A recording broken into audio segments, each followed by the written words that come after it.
Yes, the real Ghostbusters. None of your fake rubbish, thanks.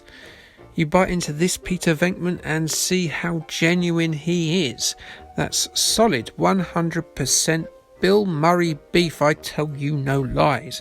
And this here is the computer game of that show, and we're going to discuss it with our hands covered in ectoplasm, aren't we?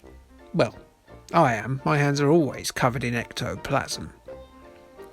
And so, why was it called The Real Ghostbusters? I mean, it features Venkman, Zedmore, Stans and Spengler like the movie. Surely we know that this is the real deal, don't we? Well, in truth, the Ghostbusters we know were never the real Ghostbusters, or at least the first ones. You see, in the 1970s there was a live-action show by Filmation Studios called Ghostbusters, a show about ghost hunters that is notable for starring a gorilla called Tracy, who used to obviously help bust ghosts. Columbia Pictures actually had to license the name from Filmation for a cool $500,000 when they were making the movie, because writers Ramis and Aykroyd really loved the name Ghostbusters but hadn't realised the name was already taken. Because of the legal chicanery, Filmation's request to make a cartoon based on the movie was turned down, so they remade their own show as a cartoon, which left Columbia and Dick, Dick again, with a bit of a pickle when it came to their show. Hence, The Real Ghostbusters, which sounds more like a dig than a name they're happy with. And yes, Real Ghostbusters, the show, follows the further adventures of our favourite spook removal men after their exploits defeating Gozer in the first movie. Running through 1986 to 1991, The Real Ghostbusters featured all our favourite characters, albeit with some notable changes. An episode of the show explained that their old uniforms became haunted, hence their new, toy-friendly different clobber. Slimer was made the comedy sidekick after his moniker-free appearance as an antagonist ghost in the movie. That wouldn't make the best impression on me personally, I must admit, if I were a customer. Imagine if the rent-a-kill bloke turned up with a rat sat on his shoulder. It wouldn't be impressive. Another good episode is the meta one where the characters end up at a filming lot filming the movie based on their exploits, which of course is the movie Ghostbusters. Look at that. Look how clever and meta that is. In terms of other changes, dour nerd-hungry secretary Janine went from shrill New Yorker Annie Potts to still shrill New Yorker, but somehow kinda hot punk-haired anime babe. As for the main characters, well, they're not going to get Ernie Hudson or Harold Ramis demanding image rights. I suppose Harold Ramis won't be demanding a lot. Maybe he will as a ghost. Is that a bit too soon? That seems disrespectful. Should I take this joke out? I probably should, and I may well do. If it's still in there, it just shows you how much of a terrible person I am. Ray Stans goes ginger and fatter in his appearance, with Winston losing his moustache. Peter Venkman looks absolutely nothing like Bill Murray, but much more like the fabulously haired Steve from Stranger Things. And Egon has the most bizarre change of all, becoming much thinner and taller and wearing the weirdest haircut in cartoon history. It looks like someone has thrown lemon sorbet in a candy floss machine, and it even has a party at the back in the form of a small curly mullet. Ye gads! Even Tobin's spirit guide can't explain that haircut. Lewis Tully doesn't feature until much later in the series run, after his more pronounced hero role in Ghostbusters 2. But by the end of its run, the show had pretty much become the Slimer show, to the point where it was rejigged and renamed to Slimer and the Real Ghostbusters. The show got a pseudo-sequel some years later with the tonally darker Extreme Ghostbusters, with Egon teaching a new batch of recruits. It had a cast of characters that would get described as SJW rubbish on certain corners of the internet today. Of that I have no doubt. The original characters did indeed show up in a couple of episodes of it, looking slightly older and more haggard, but boy, not as old and haggard as they look these days.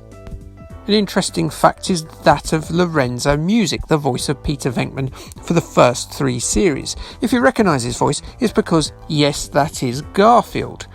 And who did Bill Murray go on to play in a pair of movies? Garfield. Synergy. Whatever that means. So initially coming out in 1987 as a 3-player coin-op by Data East, the real Ghostbusters was a US modified version of a game called, and I apologise for this, Maiku Hunter G. Data East USA basically gave it a Ghostbusters tart-up, with weapons and enemies more identifiably Ghostbusters-y, along with the Ray Parker Jr. song. It was a moderate hit, not up there with the likes of the Teenage Mutant Ninja Turtles coin-op, and it barely had a release in the UK at all. Activision, though, they had a lot of success with the original Ghostbusters game, and they wanted more money out of that particular cash cow teat. So why not grab that dough on 2 fronts, seeing as there was the game of the second movie on the way too, in the year of both of their release, 1989. And so they converted Data East coin-op for the Amiga, the Atari ST, the Commodore 64, the Amstrad, and of course our good friend the ZX Spectrum. 10-level shooter with an angled overhead perspective. You're placed in the workman boots of an unnamed buster in this 2-player romp through various haunted vistas, 10 to be exact. It was a multi-loader, by the way, but let's not hold that against it. Many games of the time were. Against a tightish time limit, you must make your way upwards towards a boss encounter on each stage, zapping the ghoulies as they advance upon you. Players can also earn bonus points by capturing the ghosts instead of just zapping them, and you do that by using the beam of your trusty proton pack. There are numerous health and weapon upgrades, including Snotball Slimer, who acts as an aggressive shield of sorts, throwing himself around the screen with gay abandon, taking out this, that and t'other of the demons, denizens and ghosts that mean you plenty of harm. I wouldn't go near him, though, because he looks sweaty, like a lot of morbidly obese people do. Slimer, you are disgusting. There are usually multiple routes through the levels too, so it does have a certain amount of replayability. Graphically, it's colourful and pretty detailed, and scrolling, though, it's herky-jerky at best, and not all the ghosts are as pretty as the other ones. I have no idea which Busty you're supposed to be, but it was a similar case in the arcade iteration, rather than a flaw with the Activision Spectrum conversion. Gameplay? Well, it's alright actually.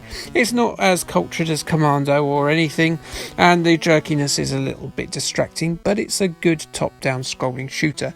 I'm told that the 2-player mode actually is a lot of fun, but as I have no friends, I couldn't test that one. I have no friends because I'm mean to people like Harold Ramis, who are dead. Is it Ghostbustery enough? No, not really. Again, that's more of a fault of the Data East coin-op and its international paint job than anything Activision have done. It's nowhere near as Ghostbustery as Ghostbusters 1 or 2 on the Spectrum, but is it a better game?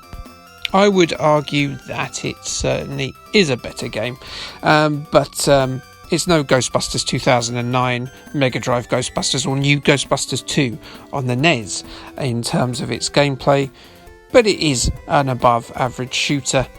I would probably play it again. How did the press take to it though? Well, Crash loved it. They stated that 10 big levels and spectacular graphics made for a brilliantly playable game and gave it a smooth 90%. Your Sinclair? Well, this is an interesting one. It was not loved by them at all in its initial release, with a 62% and a review that said, poor shoot 'em up that looks good in places but plays bad in most. However, when it was re-released as a budget title on the Hit Squad label a couple of years later, it got an 80% and a review that put forth that there is nothing quite like legging it away from a couple of demons because your gun is empty, rounding a corner and running into 20 to 30 slobbering zombies. And I agree, there is nothing like that. I've never had it happen to me, for instance. CMVG, in their multi-format review, gave the Spectrum 1 the lowest score of the lot with 56, but it wasn't much lower than the other scores, to be honest. They said that where the real Ghostbusters have met their greatest foe to date, the attribute clash.